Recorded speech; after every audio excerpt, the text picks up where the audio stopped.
You talk about habits and behavior. What is the difference between a habit and a behavior, and which one should we be focusing on more in order to get to where we want to be? Changing our behaviors or changing our habits?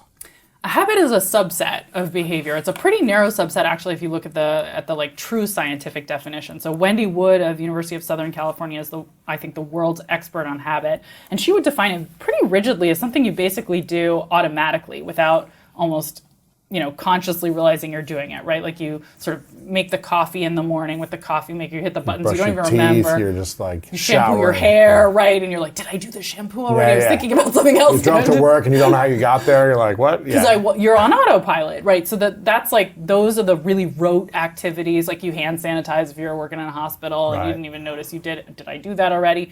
Those are habits. I think there's been a lot of excitement and growth of in the popular press, the idea that a habit is anything that you want to repeat. Mm-hmm. And I think that would actually, a lot of the things that we think of and that we talk about casually as habits are probably more in the category of routines, which is different. Like often it's like if you're going to the gym, is it really a habit? You probably remember deciding to go to the gym. Maybe you do it at a consistent time. Maybe you do it a lot. But I would start calling a lot of these things more like routines if you want to talk about the non-academic. At any rate, sure. A little bit like inside baseball, who cares? But I do think it's interesting there's distinction in the processes that drive one versus the other. I study behavior, which is like a super category. It's even above routines or habits where and it's just all behavior change requires different behaviors to happen. Some of them are going to be on autopilot, some of them are going to be routine, and some of them are one-time decisions that have big implications for your life. So I actually think having all of those categories in mind when we think about change is really important, as opposed to narrowly focusing on one or the other. So what is the definition of a behavior? Oh, that's an interesting, what is a behavior? A behavior is an action you take. Really, everything is behavior. If it's inside your head, it's not a behavior, then it's like a judgment. But any actual action you take is a behavior. Any action you take. So what are the most common behaviors that we have that, I guess, hold us back? And then what are the behaviors that Okay, I thought you were going to go with most common. I was like, breathing. No, the most common behaviors that hold us back. Yeah. And then the most common behaviors of the ultra high performers, successful, in business and sports, what are those behaviors that they tend to lean into? Oh, that's so versus the ones where people are stuck? Yeah. Okay. I'm trying to ask you questions you've never been asked here. They're great. They're great. They're really great questions. Okay. Let me start with some of the most common behaviors that keep us stuck. Yes. Yeah, I think common behaviors where we get stuck are, and this is what are the most common New Year's resolutions? They're to change those behaviors that we get stuck on. So the most common things we get stuck on are things related to our health, right? We aren't making good decisions about what we eat, what we drink, whether we smoke, whether we're physically active. Those are really common points where we get stuck. Our finances, right? Making good financial decisions on a daily basis about how we spend our money, how we save, who we give our money to. Those are places people often get stuck. We can get stuck in bad social loops. We sort of started by talking about relationships, so I think that's another place we get stuck. Whether it's we feel like we're too shy, we're not meeting enough people, we're meeting the wrong people, we're in the wrong relationships. That's another area where we get stuck. I think education and career are sort of, I'd put them, because they're like one follows the other, and that's another category. Like if you're a student and you're trying to achieve, but we often get stuck on not really studying rigorously and putting the time in and the focus in, and then that converts to work where we're not being as productive as we could be, we're not setting ourselves up for success. So I think those are some of the common categories that get us stuck. Before the interview continues, if you feel like you're not living your most authentic life, not leaning into your purpose, and not living the life that your future self would be extremely proud of, I've written a new book called The Greatness Mindset, and I think you're going to love this. Through powerful stories, science-backed strategies, and step-by-step guidance, The Greatness Mindset will help you overcome all the different challenges in your life to design the life of your dreams and then turn it into into your reality. Make sure to click the link below in the description to get your copy today. Okay, let's get back to this video. What are the behaviors of the ultra performers or the elite who are accomplishing all their goals and pursuing their dreams? What are those behaviors that they do really well? So I have never gone and interviewed the ultra performers and said, like, list for me all your behaviors. So instead of answering your question perfectly, what I'm going to do is tell you some of the behaviors that research shows lead to great outcomes. And then certainly I have seen lots of top performers where I go, oh, they're totally doing that. It's great. So I think one of the most important things is like leaning on structure as opposed to expecting to just sort of follow the Nike just do it mantra. And by the way, when you talked about how you're training for your marathon, I noticed you immediately went to all the structures. Schedule, structure, accountability, coaching, investing like money into it all, so there's more investment in it. So it's like you've got to show up.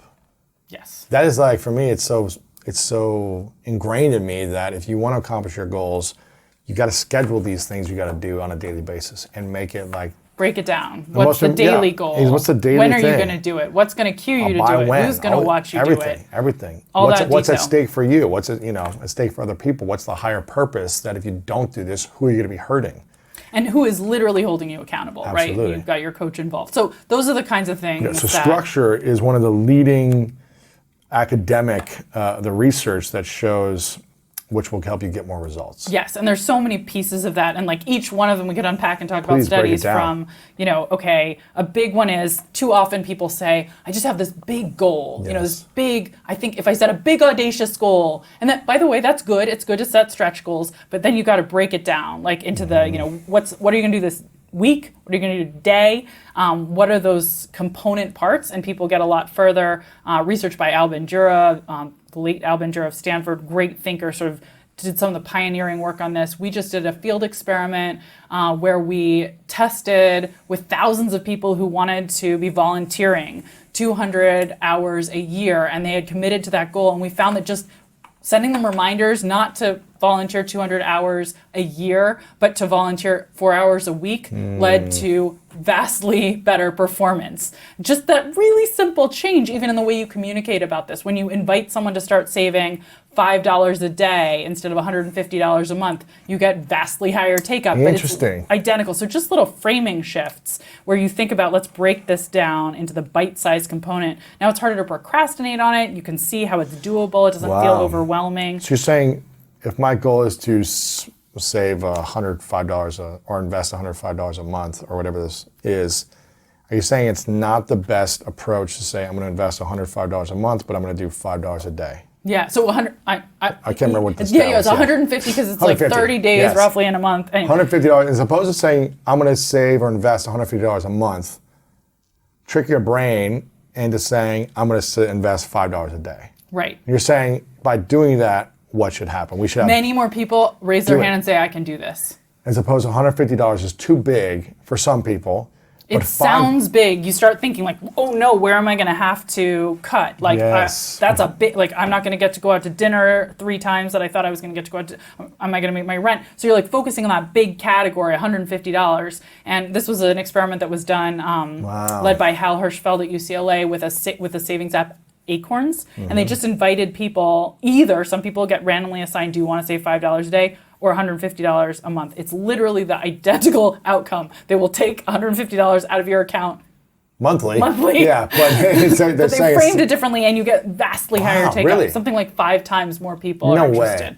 It just feels doable. Yes. And I mean, it's like anyone can find $5 in their couch or like car, like the change. It's like, I can do this every day, but $150 may be like a big stretch. Right, but it is the same thing. And so that broken down goal is really important. So it's like if you're working out, as opposed to saying, I'm going to run, 50 miles a week, it's like, that may seem like a lot, but I can run, what is that broken down to? 4 miles a day, 4 miles a day, 5 miles a day. It's more doable than thinking about the big number, right? Yeah. That's interesting. How could you apply that in another area of life, do you think? In terms of like fitness, in terms of finances, and what about like relationships? I don't know, is there... I think you can break down most big goals into its component parts. It might not be as simple as like literally redoing the math, but it might be, I want to have a better relationship and I want us to spend more quality time together. Let's try to spend a lot more quality time together this year. Well, first you can get more concrete, right, than a lot of. And so say you had a monthly goal, it might be like, okay, I want to make sure that we go on, 5 just us dates a month to have that alone time. And you might say that means, every Friday plus one Saturday, we're going to do it. And that means, once a week plus one week that has 2 times. And let's go map out when they are. And it all becomes more bite-sized and achievable. And this is, again, you said you're like mapping out your schedules. These are the component parts that actually add up to achieving your goals. And I would think of like, okay, what am I going to do this week? What am I going to schedule this week? Not like I've got all this stuff to do for the next 3 months. Like, what can I do for the next few days? And what's coming tomorrow? And then, okay, I see the full week and how am I going to manage my time? And at the end of the week, wow, I can look at what I created and I can be proud of it and build for the next week. Yeah. So that's really important. Yeah, and time's going to keep passing. And in 3 months, you're going to look back and say, oh, look at all the steps I took to get to me where I'm at. Absolutely. Winning the LA Marathon. No, I'm just kidding. Just completing is the goal. Completing in 5 hours is my goal. Okay, so that's breaking leaning down on structure. Let me add another super important strategy that I think a lot of high performers use that research supports. And this one I think is vastly underappreciated too, and it sort of relates to what I was poking at earlier, like the just do it Nike. Like, no, that's not really right. I think this is really a misconception that's related to that. And this. The idea comes from research by Ayelet Fishbach of the University of Chicago and Caitlin Woolley of Cornell. And what they showed is that if you ask people when they have a big goal, what approach are they going to take to try to get to it? Most people say, like, I'm going to look for the most efficient route. It's all about efficiency. What's the most effective path to that end goal? That's how I go for it.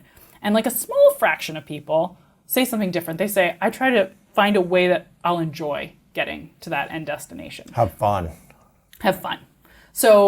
So you could think about someone who wants to, we've been on marathons, say you're training for a marathon, somebody who's like, I'm going to just go to the gym and get on the treadmill and grind it out. It's hard every day. Yeah. And another person who's like, I'm going to go on a run with a running group. We're going to go through, the most beautiful trails that I know. We're going to do it together. Maybe I'm even going to download some great reading material, listening material before I go so that I have something fun in my ears. Those are really different paths, right? Like this one might be more efficient because you don't have to coordinate with other people. You'll do it every day. You're going to know exactly your mileage. It's going to be really controlled. Yes. But it turns out if you don't enjoy it, you don't persist. And so they've done experiments where they showed that if you just actually encourage people to choose the most fun way to pursue an exercise goal or study, they did this with students in math class, giving them fun activities that were sort of going on in the background. You can use markers and play music and have snacks versus just grind it out. People achieve more because they persist longer when they find ways to make it fun to do. That's crazy. What's good for them. But we misunderstand this. We don't think we need that. We sort of think like, oh, that's kid stuff. Like, I'm just going to push through. And we're wrong. We won't, ultimately. And that's because of impulsivity, because we overvalue the present experience relative to the long-term gains. It's just how we're wired. We don't appreciate that. We don't appreciate that about ourselves, so we make these mistakes. Status quo bias. This is something that behavioral scientists have been studying for many decades. It's the tendency to want to stick to whatever path you're on, to feel like any deviation from it will be a loss. It's frightening. It's overwhelming. And so it leads a lot of us to keep doing things that aren't productive,